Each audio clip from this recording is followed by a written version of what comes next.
C&H 450 series axle. So 450 is without lock, 460 would be with lock.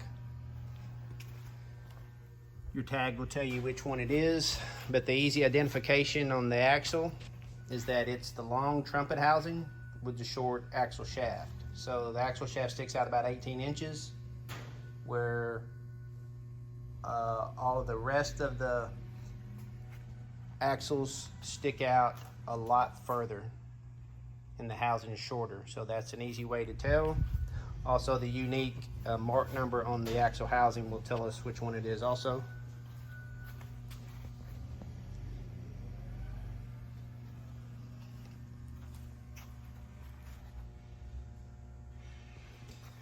This here's always a little telltale sign also, that little gap right here.